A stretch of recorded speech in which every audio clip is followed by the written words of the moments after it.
Agora, cada formando entregará um botão de rosa para um padrinho ou um familiar, de sua livre escolha. Tá bom? Vamos lá? Ao som da música, podem se levantar e presentear esse botão de rosas para uma pessoa especial.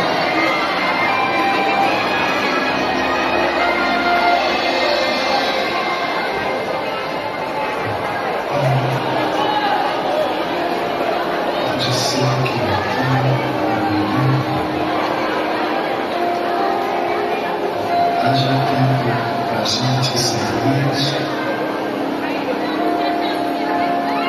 Muito mais que nos grandes alheios.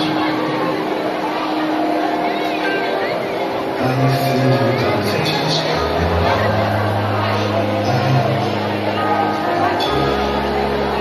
Pode ser que